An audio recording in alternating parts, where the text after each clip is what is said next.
hope you guys have missed me a bit. Yeah, because I'm sure you've noticed it's no longer Tuesdays and Fridays. It's just Friday now because, you know, no more lockdown. Things are happening, even though we're keeping safe. We still have to do a lot of things, and so time clash. We have no choice.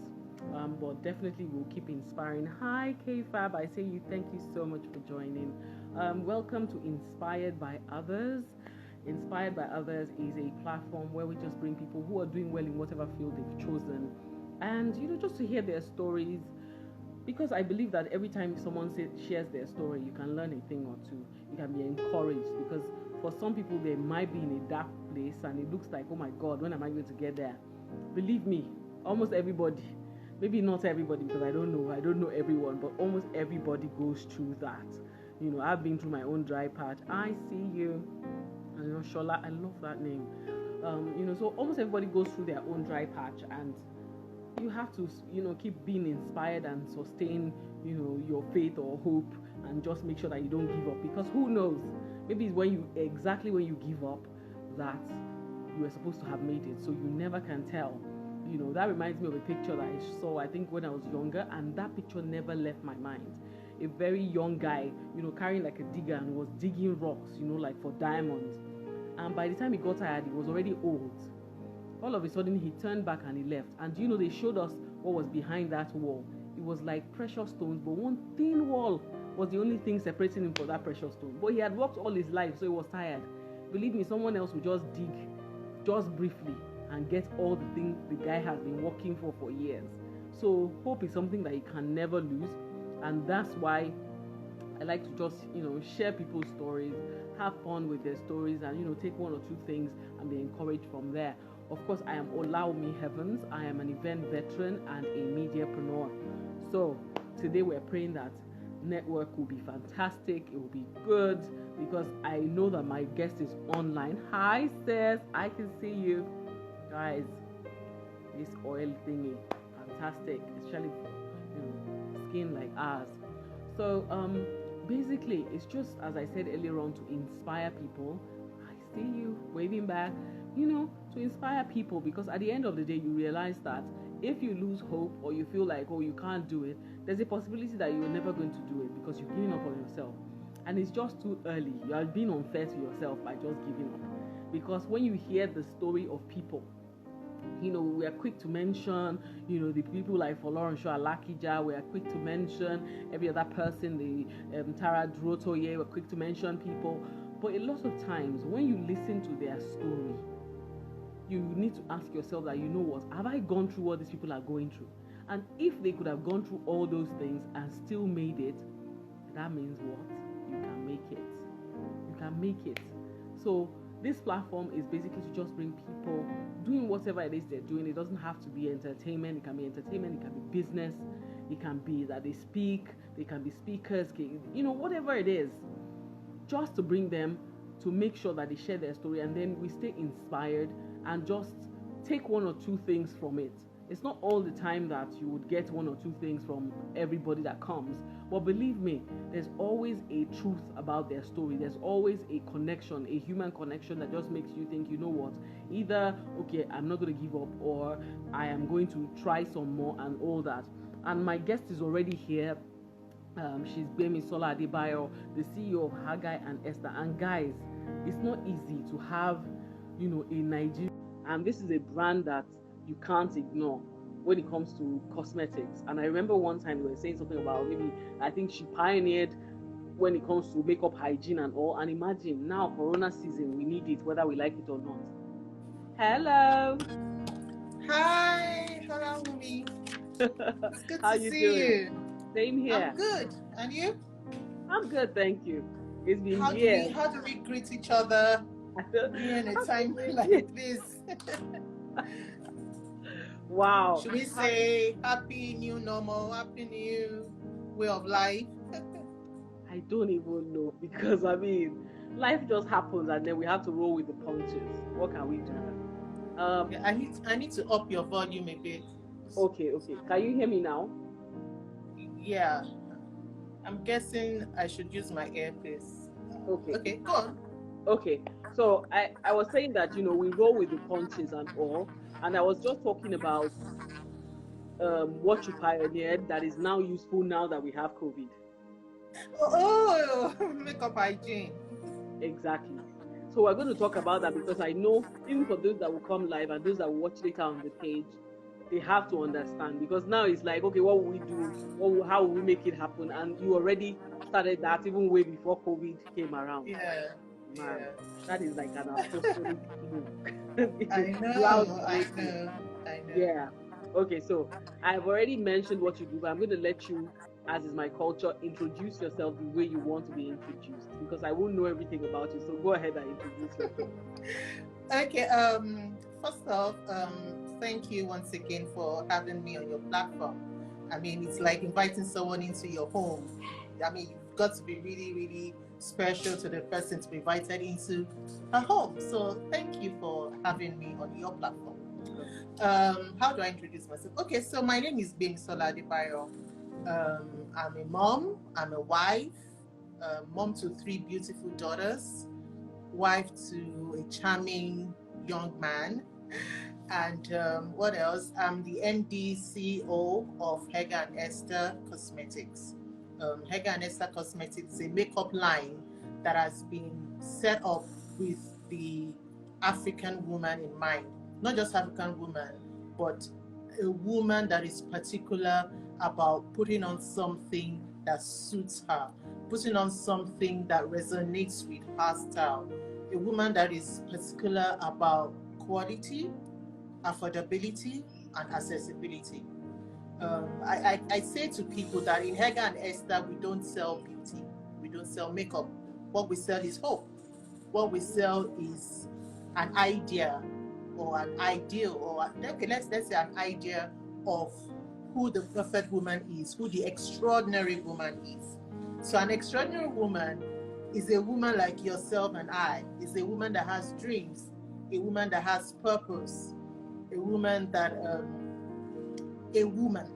If you're a woman, if you've got mammary glands and you're female, you're an extraordinary woman.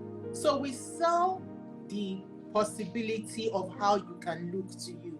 That is what we sell in Hega and Esther. The hope of you enhancing your beauty and the hope of you being the best that you can be. Yeah. Both physically and psychologically. Amazing. Because I think a lot of times you realize that when people, when you go to cosmetic companies, they're like, okay, they just want to make you feel like you're not complete so that you can complete yourself. But you're saying that we become the best part of us that we can be. Like, yeah. I remember buying your foundation years ago for the first time at that time, and I was like, oh my god, because I had complained about my face, my forehead being oily and so many things like that. And then I would use foundations and it's just not my type. I become shiny under the lights in the studio. But when I had it, I was just like, it was perfect because they couldn't fry oil on my forehead anymore as I used to say. And that's a fantastic thing because you're able to enhance what you have already, and that's just beautiful. Okay, so and then yes, go ahead. Okay, go on. I was going to say also that you see, women, if we could be our best selves physically without makeup, we would. So what we are selling is not the product. What we're selling is the feeling you had when you put on her foundation. That is what we are selling. So with that end in mind, that we start from the end. We start our production from the end. So what you've said to me today has made my day because that is that is what we sell. And I'm happy that you have that experience. You had that experience and you're able to say it. Because the fact that your face wasn't oily the whole day means that you were not bothered about your face. You were able to go about your daily activities. Yeah, without thinking, oh my God, can I practically fry an egg on my forehead right now? That wasn't on your mind. What was on your mind was what you had to achieve that day, the task that you had to achieve that day, knowing fully well that you were enslaved. Yeah. So that's what we sell. And I'm glad that you validated that. Thank you. Now I'm also gonna appreciate those people joining. Thank you guys. I see you. Nilo Glam. Oh, I can see Aisha. a wonderful I name. see you. Age 23 coconuts, Sister Modupe. I see you. K-Fab, thank you for joining again. So many of you, Thank I you for see you joining. guys joining. Even if I don't mention you, I appreciate. But I'm going to ask you this because when I see people, I usually on the show tell you that they're divided into two people that they just woke up when they were little and they just knew where they were going, what they were going to become, and then some other people like us who maybe didn't even know what they were going to become. They had no idea. And then somehow along the line, purpose just found you. So which one are you? How did this happen? Were you one of those kids making up or okay, yeah, I hid in my mom's closet, but I never became anything close to what you're Okay, doing. I guess I fall in the category of purpose happened. Okay. I grew up. Yeah, I was artistically inclined. I mean, I took fine arts in secondary school, and I was quite good. Um, University happened, and then I suddenly started feeling I was going to work with the United Nations because I am naturally drawn to helping people. So I thought that was it. I thought I was going to go into humanitarian work. I studied sociology in school, so makeup was what was makeup like, from where to where? Who lives on doing makeup? So that wasn't even it. But I had an extra semester in school, and I had enough time in my hands. And then I had a friend then who could do her brows so well. I'd never seen anything like that before. I didn't know that people trimmed their brows. Like, we're talking 1999. I just didn't.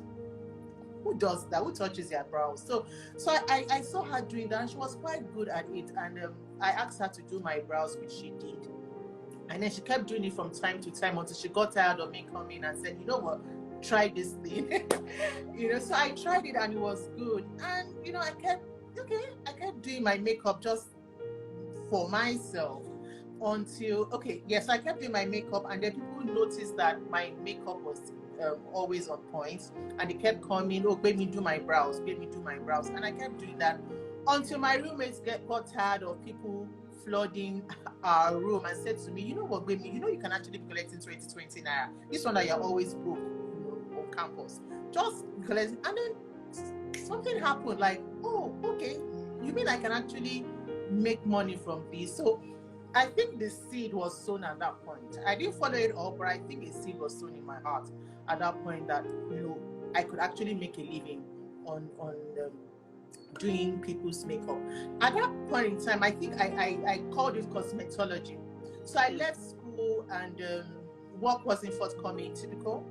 And I had a friend whom I discussed this with, that, okay, I heard that people make a living on doing people's makeup. Do you know anybody I could go to that could teach me and all of that? So he referred me to my boss, TFD, and that was it. I started, okay, before I even went to her, I started practicing on my own. I mean, work wasn't forthcoming, you know what I mean? And Yeah. I couldn't just sit down waiting for something to drop on my laps. So I then, was it Google? Was it AOL? There was something, there was something.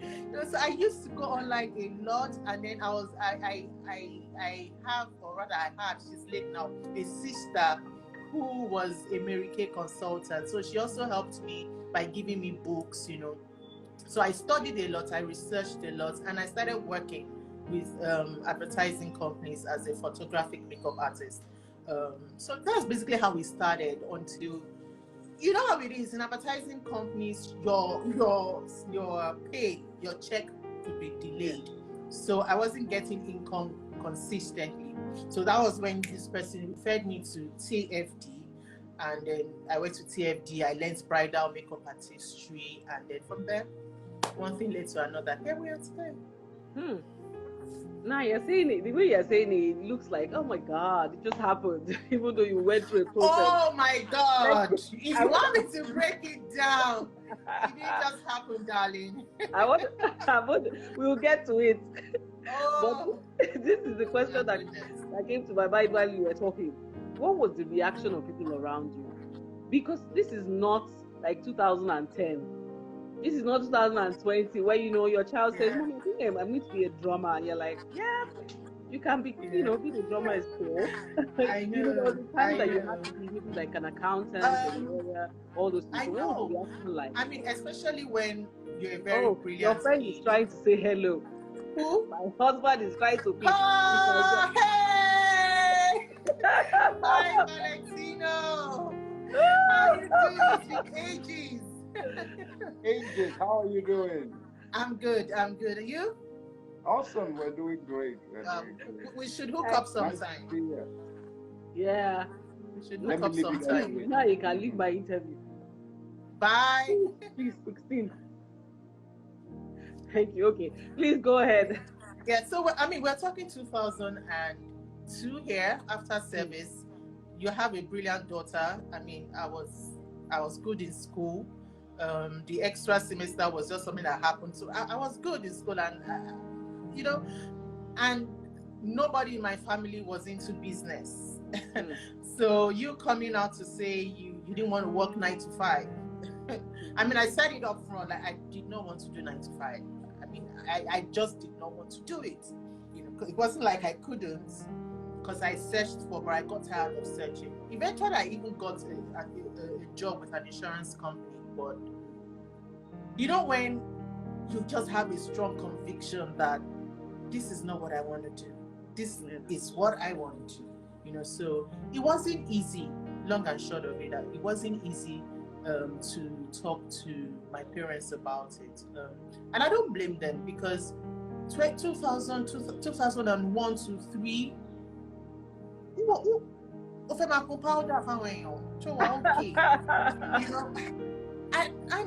I can imagine being a parent today. Then it wasn't funny, but now that I'm a parent, I can't even imagine my daughter saying that. But they didn't necessarily approve, but they were not harsh on me. My sister, being an American consultant, kind of made it easy. She was in the UK. She kind of made it easy. She was able to encourage me. She was able to send me testers and all of that. So it wasn't easy, but I'm a very driven person, and people can tell that I'm driven. And I guess my audacity and the fact that I was tenacious convinced my parents that I could do it. And then TFD also kind of made it kind of easy, not easy, but the fact that someone else was doing it, at that time, it was a point of reference, that okay, this person does it, but they never approved of it 100%. They thought I could still do 9 to 5, which truly I could have done 9 to 5, but it just wasn't what I wanted to do. So it wasn't easy. It wasn't easy getting clients. It wasn't easy charging what you thought was the right thing you should charge. But like I said, when you have a conviction and you've got passion, and then your intelligence, you can strategize, you can think, it gets easier in a way. It gets okay, not easier. It gets it gets possible. It gets possible in your mind, and once you're able to feel like it's possible, once you're optimistic about it, you're 50% gone. Yeah. In terms of, I had to ask you that question because 2002, I remember it wasn't saying easy. I was going to do events. Oh my God! Don't worry. I remember saying that's I'm going to still ask you, because doing business in Nigeria, I'm going to go there. And I remember 2002 doing my first event. There was no event planning. It was maybe party planner. I can never forget. My father was just looking at us as if there was horns on my head. Like, are you serious? It's part of it. Like I had horns on my head. Like, really? You want to go and be organizing like a house girl? You'll be running around. You get there, that. But the fact is, once you just know, you just have this feeling that this is it, and you stick to it. I know. Then it used to be so crude. You'll be helping them pick money on the spraying ground. I served food. You served food. I served though. I took spoon. I was serving on the plate so that it would be fast. That's your daughter. Graduate. One day, it is well with us. Oh, it is well with us. Amen. It's Now not let's go like back today to that it's so touche. mm, That makeup artists are the finest girls in town. you understand. You have to be all that. There, you have to make sure that you have your flat so that you can work properly. Hmm. Yes. Now starting this business, like going from the makeup bit to now having your own line, because it's not like you don't even have so many cosmetic lines in Nigeria. Even when you look at Africa, it's not really like, oh, you can count 1,000 or you can count thousands like that. So when you now have one that is Nigerian and going everywhere, how did you decide that, okay, this is what I'm going to do, and then how did you push through? Because doing business in Nigeria, oh, it is well. Mm, Um, I say this to people, and I hate to sound like I'm bragging, mm, but where I am today, I'm not necessarily surprised. You know, I knew from the onset that I'm a thinker and I'm a writer.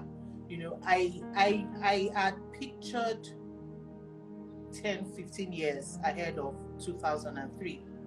So I mean, TFD can even say it without batting an eye. That while I was with her, I said, you know what, boss, what you're doing, I would love to do it. So I had the end in mind. I'm not even at the end, trust me, we're not even halfway. But I started from there. So knowing where I was going helped me to kind of chart my my path, if I could say that. So, like you rightly said, I started off as a makeup artist, and then honestly, I wasn't doing so well as a makeup. Well, going by my judgment, I didn't think I was doing well in terms of income, and it was getting frustrating. But then I had to ask myself certain questions: Why are you not getting customers? Why are you not getting brides? And I answered the question. I talked to myself a lot, and I answered. I said, maybe because you're not the outgoing type. I'm not outgoing. I'm not the type that you see. I don't have 1,001 friends that could help me tell this person, tell that person. I'm not. So my personality was not in line with what I needed at that time. I'm talking 2003, not 2019, 20, where there's Instagram and nobody needs to know you. So there was nothing at that time. All I had was myself, my legs, my mouth, and I wasn't that kind of person. So but one thing led to another. The business evolved in the sense that, okay, so like I said, I asked myself that question, and I thought, okay, you know what? If this is the reason why you're not getting clients, then what else can you do? And honestly, I didn't answer that question at that point in time. But what happened was I came across a literature, a DVD, a makeup DVD. And after watching the tutorial, I just felt like makeup artists needed to watch this. Because back then, we didn't have so many makeup schools, and a lot of people felt that they had to travel out of the country to learn how to do makeup professionally. So but I felt, oh, this DVD kind of solves it. I mean, something like what we have to do on YouTube. You don't have to travel to America anymore. So I thought I could sell this DVD. And then that was it. I took pictures of the DVD. Thank God Facebook was around at that time. I took pictures of this DVD, put it up on Facebook, told people I was selling the DVD. All I had was one copy, really.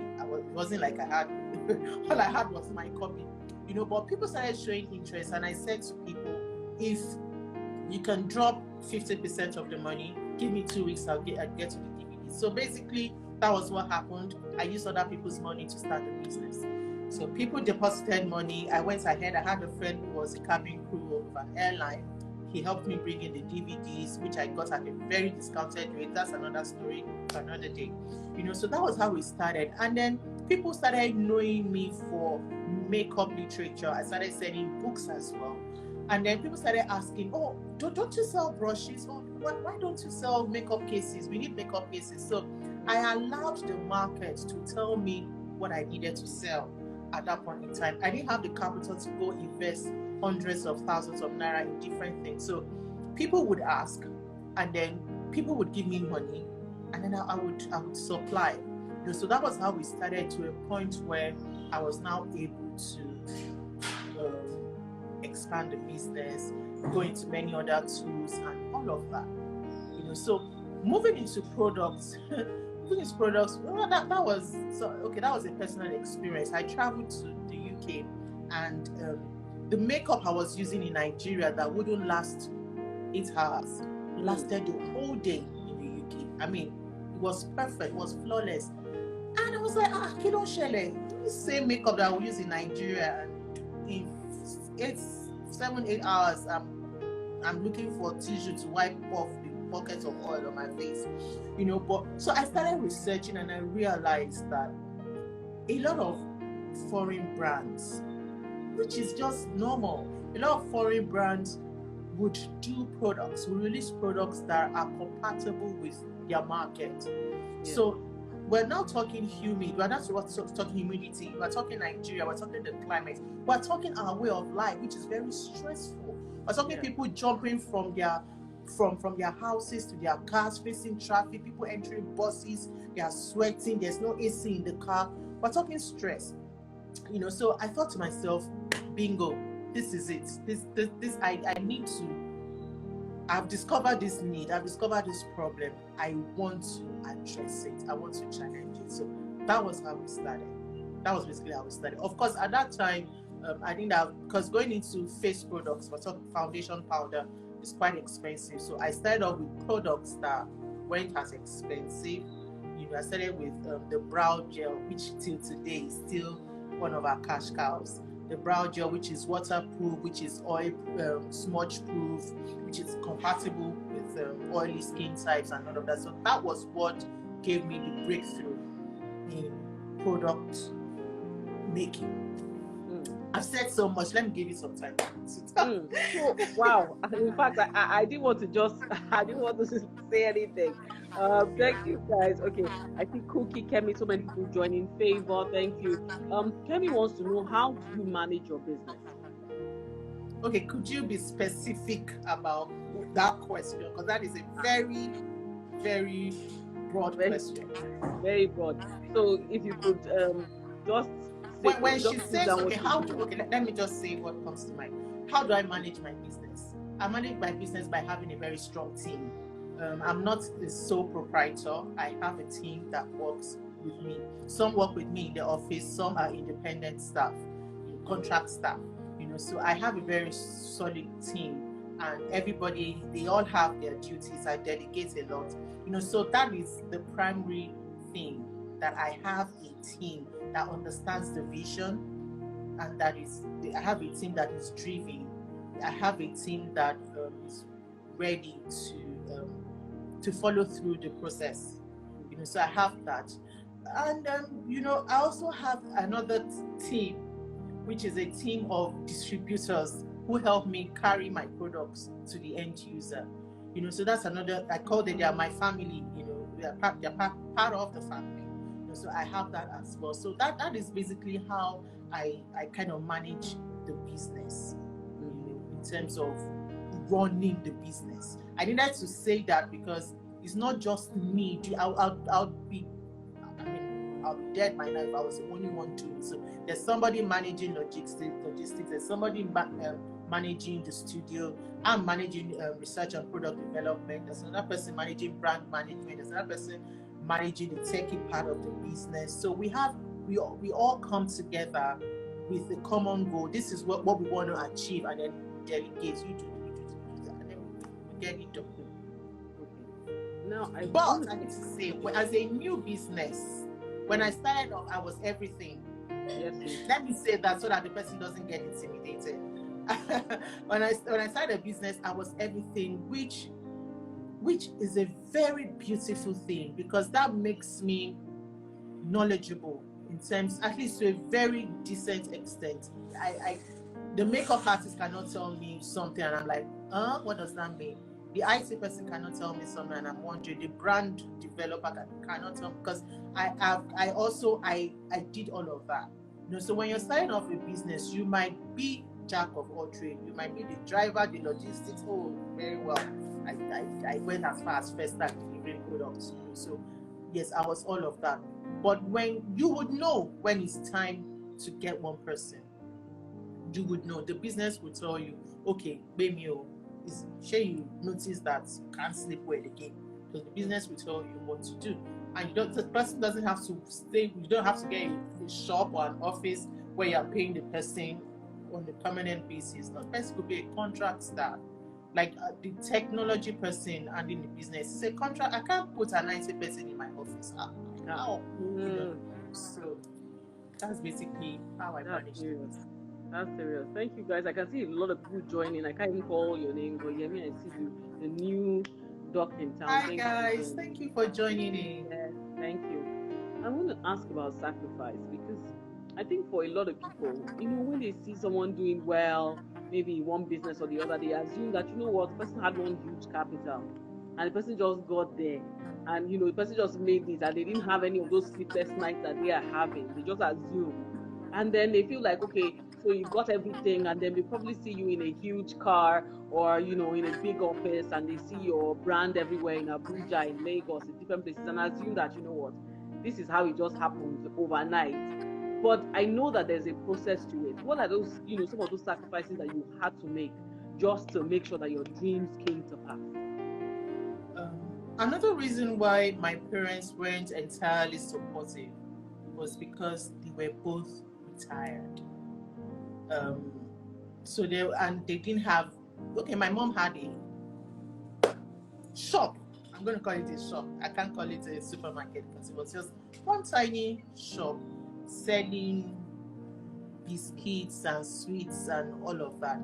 Yes, I come from a decent home. I mean, but things went bad. Things went bad, and it was tough. So I did not have capital. It was the easiest thing, the easiest option for me and for my parents at that time was for me to get a 9-to-5, was for me to get a regular job, and that would make them the happiest parents on earth. Yeah, you could call it, I wasn't being considerate, but I had, again, a conviction. I'm a believer, and I had a conviction, and I kind of felt that doing a 9-to-5 would detract me from my purpose. So it wasn't like I had capital, don't get it twisted. When I started, I said to you that my sister was a medical consultant living in the UK. I didn't have products. I mean, if you were a makeup artist then and you didn't have products, please, what? So I didn't have that, and of course I didn't have the guts to go meet my parents for money, not because they didn't support me, but because I knew her financial status at that time. So what my sister did was that she sent me testers. Now, do you remember how medical testers used to be in the year 2003? My library, very flat something, very flat, very tiny thing. And that was what I had. But know me, I was like, with these Belebe samples, I am going to slay people. I am going to do this work. So I was very audacious, and I was like, yes, with these samples, I'm going to get clients and I'm going to get the job done. Now me, the first clients I had, of course, we used to do trial makeup then, which we still do in the makeup industry. I went for trial makeup with testers. Oh, people don't know testers. It's not like my own testers. It's not like my foundation testers that is 6 ml. They don't expect to use more than half. I'm telling you. So I went to do trial with testers, and so thankfully it was a good job, and she gave me part payments. I can't forget, 15,000 naira for. It was full. She paid in full, 15,000 naira for the job. It was that money that I used to buy my first set of products. Why am I saying this? I'm saying this because I need people to know that it's not. Don't look at people where they are today and think, oh, these people are so lucky. These people got it easy. I didn't have it easy. I'm gonna be real with you. I didn't have it easy.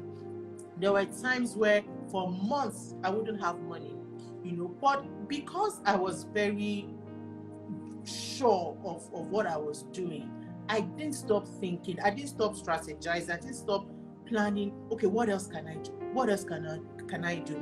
So when it got so bad and I wasn't getting jobs frequently, I started approaching advertising companies. Tell me, I didn't know anybody. I didn't have a connection. All I did was, okay, I listed out the advertising companies we had back then. I don't want to mention names, you know. I listed them and I said, you know what, I'm going to go to these guys. And thank God I had friends who believed in me. So a friend helped me with my letterhead paper, 2003, which makeup artists will have letterhead paper. We did a portfolio. We had a photo shoot, put together a portfolio, wrote letter of introduction to advertising companies, and telling them this was what I could do.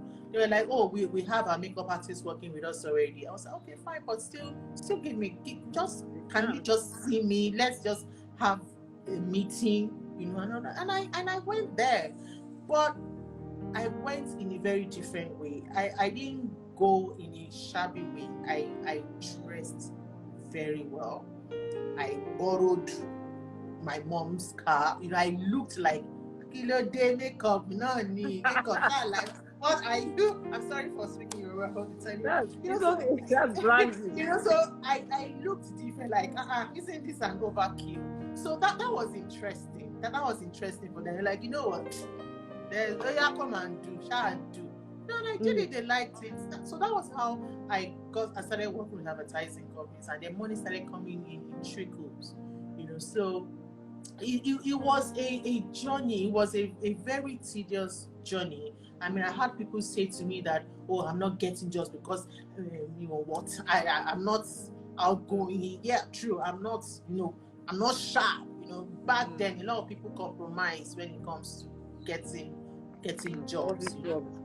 Yes, a lot of people. I don't know if that still happens in the advertising industry today. You know, but I had my values and I held on to my values. So it wasn't easy being the good girl in an industry where everybody compromised. It wasn't easy being that.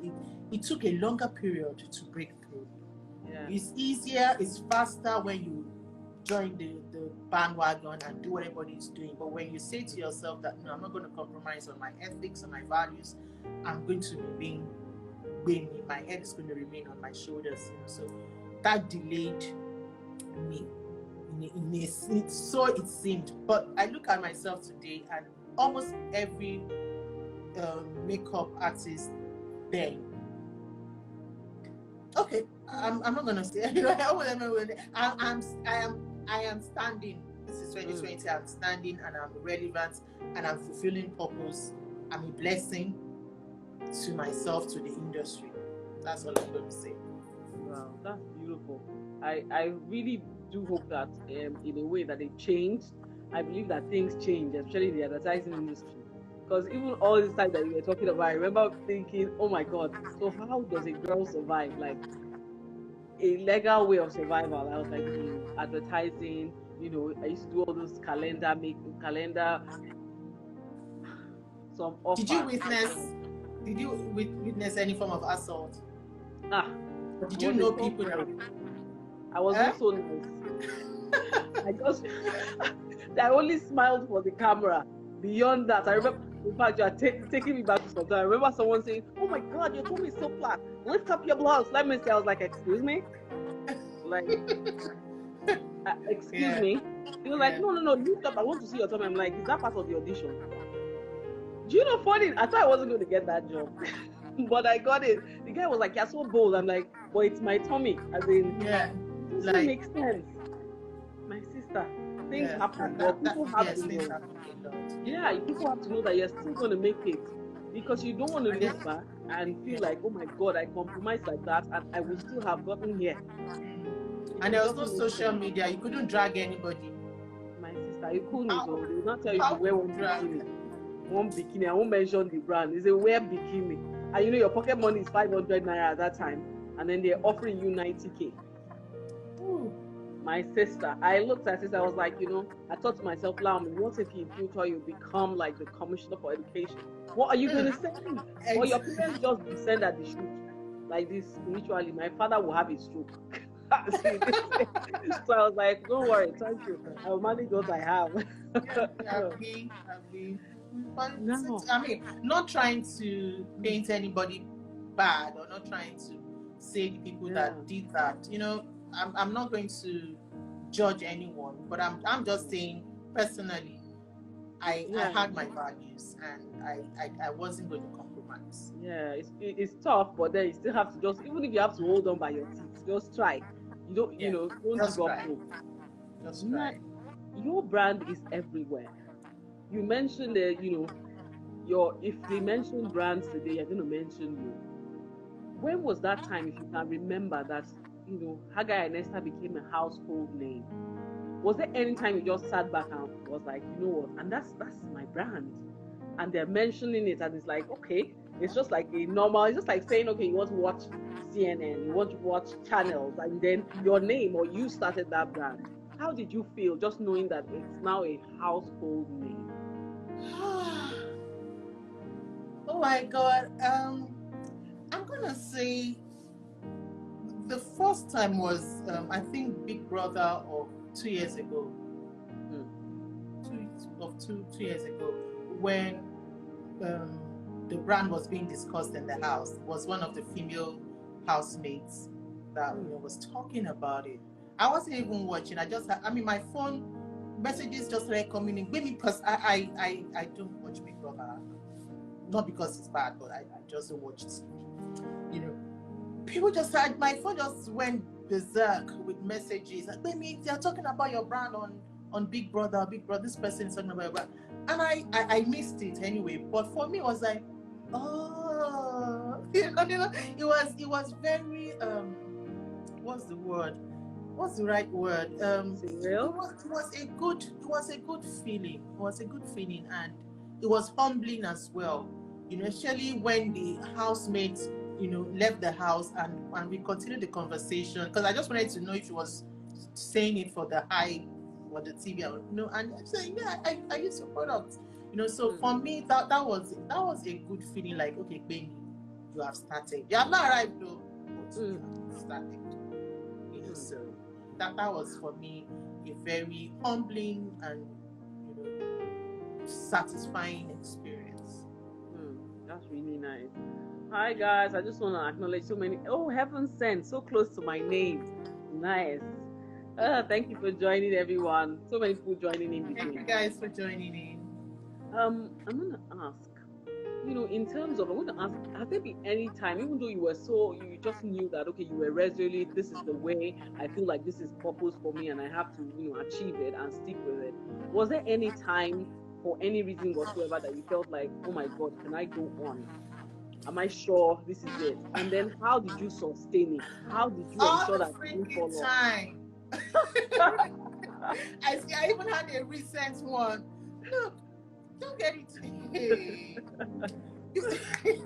You see, I said to people, every level of growth comes with his own demon. Comes with his own, when I say demon, comes with his own fear, comes with his own demon on that you have to bring down. And then you start asking yourself questions like, do you know what you're doing? Are you sure you're not just building castles in the air? Are you sure you're not? So at every point of growth for me personally and for the business, have had feelings of not feelings of let me give up. No, to be honest, not feeling of, but feeling of, hey, you better just stay. These small hundreds of thousands that you have seen every month, just take it. Just be satisfied. Don't be greedy. Don't overdo it. God has been good, But the fact that I'm not in business because, yeah, it's a profit-making business, but I'm not in business. I'm not doing what I'm doing because I want to be a billionaire. I'm doing what I'm doing because I love it. I'm passionate about it. I always feel like I can do more. I always feel like, what's the next thing to conquer? I always feel like, what's the next thing? What's the next thing? So that drive for the next thing is what pushes me and what makes me feel like, you know what, Gbemi, you won't give up now.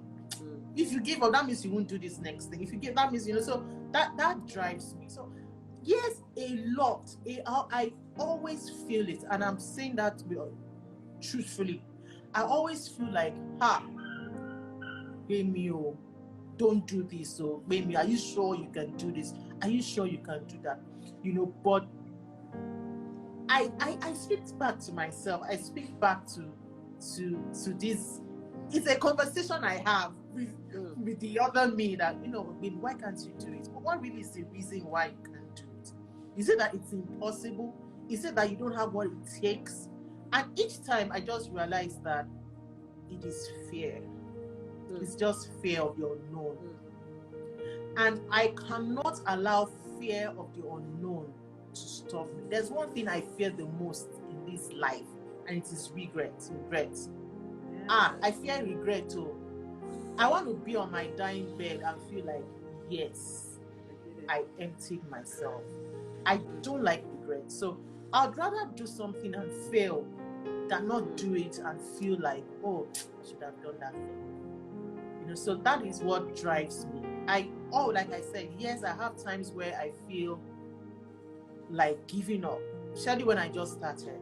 Oh no, a lot. You would have that feeling sometimes, like, hey, just, you know what, just give up, just do whatever that person is doing. And honestly, like I said before, there's nothing wrong with 9 to 5. Maybe there's absolutely nothing wrong with doing a 9 to 5 job, but it was just a personal thing for me. Like, I didn't want to do it. You get what I mean? So there were times where I felt like, baby, stop what you're doing and go get a regular job. You're a brilliant girl. You would do well, But I just felt like it was going to be a distraction for me. So yes, a lot. I find that giving up spirit. A lot. Wow, it's so true, because I think sometimes people can feel pushed to say, okay, you know what, I'm just going to go into business also myself. But the fact is, not everybody will go into business. That's what I realized. Just like you said, I just couldn't get myself to get a job. Like, honestly, I remember my dad saying, you know what, go and put your CV here, someone, and then I will wait and wait for it to, have closed. And daddy was it closed, And I just realized that I couldn't do it, not because I was lazy, but I realized that I wanted to do my own thing. And that was what was calling my name. So I guess finally my father just decided that, you know what, she would just be like me. Just do your own business. You had no choice. Okay, Yeah. SF Beauty Makeover says plus, which has listening ears for feedback, I think. That's what she's trying to say. That you listen to feedback a lot. Viv Glam says, that's the point I am in right now. I'm looking for a regular job, but the business is not going well. Do you want us to talk about that? Do you want to talk about it? Look, if you feel that it could be a stopgap, you're going into business, into a regular 9 to 5, could be if you're able to have a plan. You don't go back to a 9 to 5 without having a plan, and you need to know why you are going into a 9 to 5. Am I going to a 9 to 5 because I'm trying to raise money? Am I going to a 9 to 5 because I just need to survive? So if you're going to 9 to 5 as a stopgap, where, okay, you know what, I just need a source of income right now. Nothing is forthcoming. Yeah. Look, for me, I had support. I had siblings that could help me. But if you don't have it, I'm not going to say to you that, oh, you die there. I'm going to say to you that if you feel that you can do a regular job, for a while, get your balance. Get your balance and work to save to the point where you feel like, okay, now I can. As a matter of fact, I would say once you have the money, start the business alongside your 9 to 5.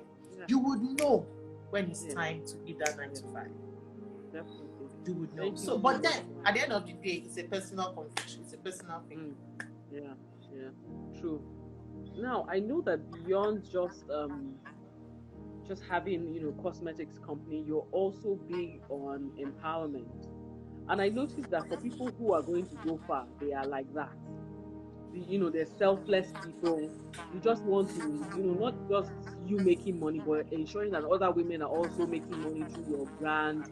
And that's why you call them family members. for me, I think that's what makes me happy also. I think, was it last month I was saying that I find, in fact, I should even celebrate it. I said I trained 4,001 people in event management. Wow. And then I look back, I was like 18 years. And you know, that's what makes me feel proud. When I look at them and they're doing well, even in various countries, I'm like, Laomi, yes. Like that's a seed. I don't want to die knowing that I could have touched more lives. So for you, what happens at the back of your mind when you're, bringing people on board and making sure that new makeup artists, come on board with this brand and make a living? Um, Being a young woman, then I knew what I went through. It's not easy being a woman in Nigeria, a woman, a businesswoman, a woman entrepreneur. It's now that we have banks and institutions, empowering women, and thank God for that. But it's not easy to, as a woman, to go meet someone that this is what I want to do, and then the person say, they'll just say, woman, just give her 10,000. Don't give her too much, or don't let her with na woman. She use it to buy wig, So I kind of, so I look at young people and I feel what they're going through, and then I get messages a lot, in my DM, in my emails, and then there was also a time where a lot of these messages come from makeup artists, upcoming makeup artists, aspiring makeup artists, finding it hard to break through in business, finding it hard to get clients. And they're so passionate about what they do. They don't want to give up. So they're not asking me for money. A lot of them don't ask. 90% of them don't ask me for money. They just ask, what can I do? How can I? So 2 years ago, we started something. We called it the Artist Support Initiative. Long and short, the idea behind the Artist Support Initiative is just to support makeup artists, in terms of products, getting products. I mean, we have products. I don't have the millions to spread across many people, but I have products and I can help you. How can I help you? I can help you start up a business. I can give you products. I'm not giving you free, but we have a structured payback plan, for people. So that helped a lot of people. In fact, when we launched this, we gave out free products to well over 400 makeup artists. Free products. Just start. And then we've had so many people, send in emails, sending messages saying how that thing, how the gifts changed their lives at that point in time. So those are the kind of testimonies that I love, because it kind of resonates with our vision, which is making you realize how extraordinary you are. That whatever it is you're going through is an experience. It is not you. So don't label yourself by your experience. It is just an experience. So the Artist Support Initiative does that, and a couple of other things. We also have what we call H&E Zero. What H&E Zero does is zero capital, zero. You're doing nothing, absolutely nothing. We're going to give you a website, a sub website on our website where you can sell your products without stocking, but without inventory, physical inventory. So you can have a mini website, you have a link, put it on your platforms, put it on your YouTube, on wherever it is you want to put it, and people click on it to shop. The only thing you need to do is to buy testers, because of course, if you're marketing your product, we advise, if you're marketing your products, you can't be marketing makeup with mouth, describing. The pink is no, they want to see the shade of so that's the only thing. So all of these things, plus our affiliate marketing program that we just started, all of these things have empowered hundreds of women in the industry, which for me is life, which for me is purpose. What's the point being done and then every other person is down there? What's the point? Let's all grow together. Let's all shine together, especially young girls that don't have a big God. In quote. Yeah, especially girls that don't have big God and they don't want big God. Girls that want to work. These are the things that we've put together to help people to work, to get themselves together. Oh, wow, this Amazing. It's amazing. Toyosi, I see you. Thanks for joining. We have business, so Nice to see in your DM after this.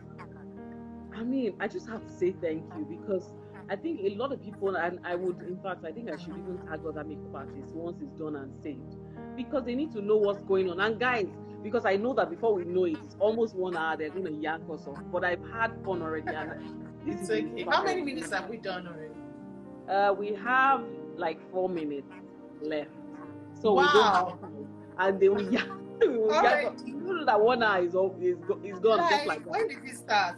Ah, 6 sharp. So I want to say thank you so much to you for sharing this time, because I know you could have been doing any other thing. Oh, hi, Glam. We see you. Thank you so much. I appreciate your Hi, time. Glam. Thank you for having me once again. I'm so glad to be here. It's always nice talking to you and to Same here. your And I have family. your brushes. I do not You go anywhere still without those do. brushes. It makes me feel like I know something it is about makeup. Oh my God. Oh, You should come in for a personal class sometime. maybe when I'm back in Lagos. Oh, Yeah. where are you? Abuja for the past 3 years. Oh, really? I Yeah. didn't know that. Okay, so I have That's somewhere to lodge when I'm in Abuja. you see, that's how it goes. So guys, okay, people are dropping comments. Okay, Auntie Oh, Gbemi, Belima, my you're darling. amazing. You're Thank amazing. you. They're sending you hearts. Thank you. Oh, this is amazing. Thank you so much for watching, Oh, I guys. love If you you're not guys. following me, you should go and follow me at SM Ola Heaven. Beauty, I love you. Thanks for always Oh, being there for me. hi guys. So you guys go and follow me. I have fantastic guests just like this. And if you've missed any of the inspiring interviews I've had, just go down my page and watch them. It's amazing.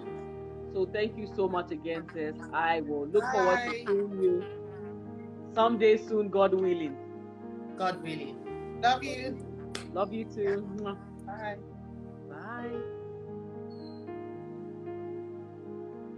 Oh wow, this is nice. Oh, I had fun. Thank you guys for watching. Oh, sorry I couldn't mention everyone's name, but I've seen most of you. Fatima. I see you guys. Thank you so much for joining. So follow me at Ola Heavens. It's OOLA Heavens to watch all the inspiring interviews. If you're into media or events, you want to be on my page, there's stuff happening, both free and paid. So don't go anywhere. So guys, please be safe. Don't think because we're all moving around now that we can just do anything. Stay safe until I come your way again. I remain Olaomi Heavens. I love you guys.